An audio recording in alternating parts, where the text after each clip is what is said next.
My name is Daniel, and when I was 17 years old, my parents told me the college fund they had been saving for me my entire life was gone. Not because of a market crash, not because of an emergency. They gave it to my older brother. And when I found out, they didn't even try to hide it. They just said he needed it more. For a long time, I thought maybe I was overreacting. Maybe families make hard decisions sometimes. But years later, at a quiet Sunday dinner, my grandmother asked one simple question. A question that made the entire table go silent. And for the first time in my life, my parents didn't have an answer. Before I tell you what she asked, let me take you back to where everything started. I grew up in a small, two-story house on the edge of a quiet town in Ohio. It was the kind of neighborhood where everyone knew each other's dogs and kids rode their bikes in the street until the porch lights came on. From the outside, our family looked normal. My dad, Richard, worked as a regional sales manager for a hardware company. He left early every morning and came home around 6 with the same tired smile. My mom, Karen, worked part-time at a dental clinic, and then there were my brother and me. My brother, Tyler, was 3 years older. If you ask my parents, Tyler was the kind of son every family dreamed of. Confident, outgoing, athletic. People liked him immediately. Teachers liked him. Neighbors liked him. My parents adored him. I wasn't exactly the opposite, but I definitely wasn't Tyler. I was quieter, more reserved. While Tyler spent afternoons playing basketball with friends, I was usually in my room reading or working on my computer. I liked building things. Not with tools like my dad, but with code. By the time I was 13, I had already taught myself basic programming from free tutorials online. I built little websites for fun, simple games. Nothing impressive, but it made me happy. My parents didn't really understand what I was doing, but they didn't discourage it either. They just didn't pay much attention. Most of the attention in our house went to Tyler. And to be fair, Tyler demanded attention. He was the kind of person who walked into a room and immediately started telling a story. Half the time it was exaggerated. Sometimes it wasn't even true. But he told it so confidently that people believed him anyway. I remember one Thanksgiving when he told everyone he scored the winning touchdown at his school championship game. The truth? He sat on the bench the whole game, but nobody questioned it. My parents were smiling loudly to notice. I didn't hate my brother. Honestly, when we were younger, I actually admired him. He was fearless. He could talk to anyone. I remember once when I was 12, we went to a county fair together. I wanted to try one of those impossible basketball hoop games, but was too nervous to talk to the guy running the booth. Tyler walked up, slapped $20 on the counter, and said, "My little brother's gonna win this." Of course, I missed every shot. Tyler laughed, put his arm around me, and said, "Next time." Moments like that made me think maybe the gap between us wasn't as big as it sometimes felt. But things started changing when Tyler got into high school. That's when the trouble began. At first, it was small things. Missing homework, skipping classes, staying out late. My parents brushed it off as normal teenage behavior. Boys will be boys, my dad would say. But the problems kept getting bigger. By Tyler's junior year, the school had called our house more times than I could count. Suspensions, detention. Once he even got caught selling someone's stolen headphones in the parking lot. I remember sitting at the kitchen table doing math homework while my parents argued with him in the living room. Tyler kept saying it wasn't his fault, that someone else gave him the headphones, that the teacher hated him, that the school was targeting him. My parents believed every word. Or maybe they just wanted to. Meanwhile, I stayed invisible. Good grades. Perfect attendance. Never caused trouble. Sometimes I wondered if being easy made me easier to ignore. Still, there was one thing my parents talked about constantly when it came to me. College. Ever since I was little, they had been putting money aside in a college fund. My mom mentioned it every year. "Don't worry about tuition," she'd say. "We've been saving since the day you were born." She said it so often that I never doubted it. I worked hard in school because I wanted to earn scholarships, but I always believed that fund was there as a safety net. By the time I reached my junior year of high school, everything started coming together. My grades were near the top of my class. I had built a small portfolio of coding projects. One of my teachers even helped me apply to a summer tech program at a university 2 hours away. When I got accepted, it felt like the first real step toward the future I imagined. But that same summer, Tyler crashed his car. Technically, it wasn't his car. It belonged to one of his friends. And technically, he wasn't supposed to be driving that night either. There had been alcohol involved. No one was seriously hurt, thank God.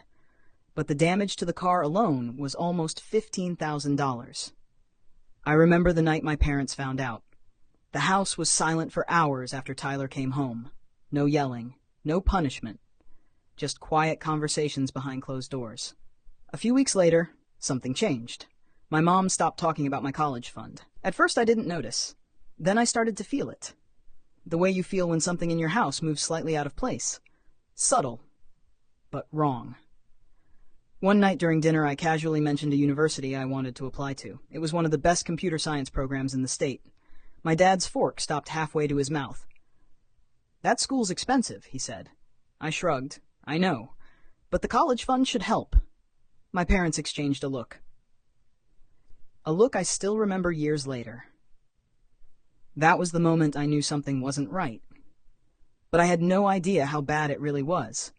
And I definitely didn't know that the truth wouldn't come out for years, until my grandmother asked a single question at the dinner table. The next morning, I woke up earlier than usual.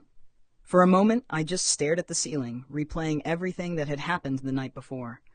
The silence at the dinner table, the look on my mom's face, my dad rubbing his forehead like he suddenly had the worst headache of his life, and my grandmother. Calm, unshaken, like a judge who had already heard enough. The check was still on my desk, $25,000. I must have looked at it 20 times before I finally picked it up again.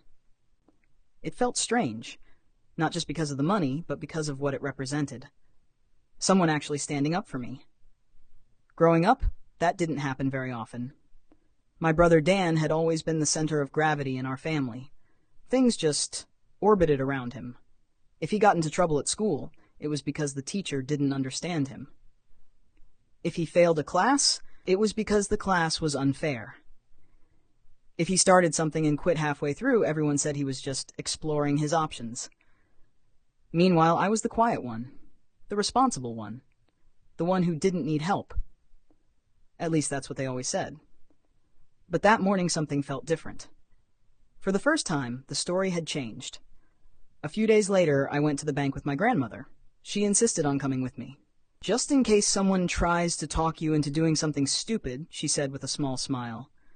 The bank smelled like carpet cleaner and old paperwork. While we waited, she leaned over and said quietly, "You know this isn't charity, right?" I looked at her. "I know. This was always your money," I nodded, but the truth was, it still felt strange accepting it. She seemed to read my thoughts. "Listen," she said, lowering her voice. "Your parents made a bad decision. That happens.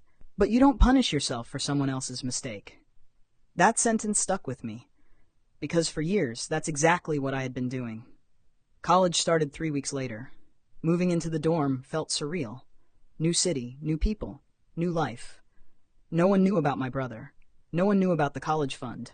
No one knew that the only reason I was there was because my grandmother asked one very uncomfortable question.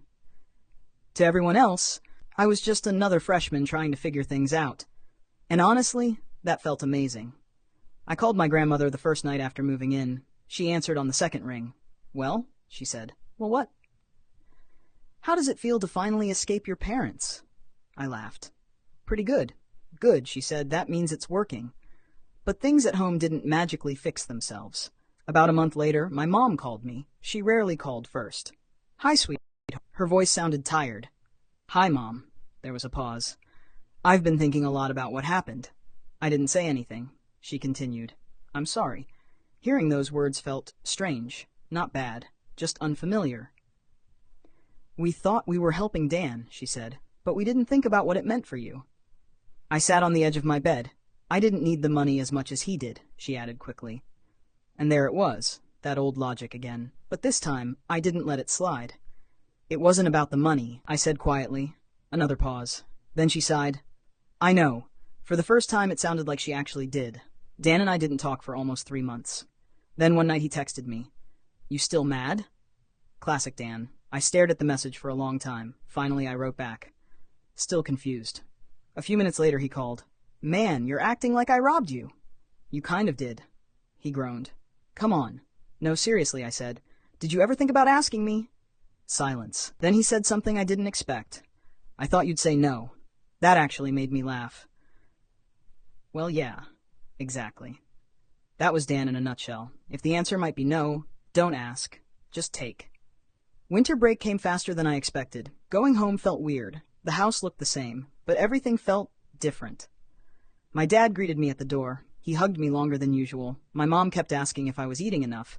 Even Dan was quieter than normal. But the real moment came later that evening. My grandmother was sitting in her usual chair in the living room. The same chair she had sat in during that dinner. The chair where everything had changed. She looked up when I walked in. Well, she said, look at you. What? You look like someone who finally belongs somewhere. I smiled. Maybe I do. She nodded slowly. Then she said something I'll never forget. You know why I asked that question that night? I sat down across from her. Because you were mad? She shook her head. No. Then why? She leaned back in the chair. Because families don't fall apart from big lies. I frowned. They fall apart from small injustices that nobody is brave enough to point out. The room was quiet for a moment. Then she added, and someone needed to say it out loud. Later that night, my dad came into the kitchen while I was grabbing a glass of water. We sold the boat, he said. I blinked. What? The boat. My fishing boat. That thing meant everything to you. He shrugged. Turns out my son means more. Then he handed me an envelope. Inside was a receipt. They had paid my grandmother back. Every dollar. I looked up. You didn't have to do that. Yes, we did, he said. Why? He thought about it for a moment. Then he said the same thing my grandmother had said weeks earlier. Because it wasn't ours to give away. Looking back now, I realized something.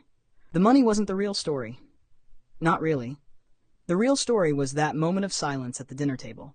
The moment when my grandmother asked, why did one grandson lose his future so the other could chase another idea?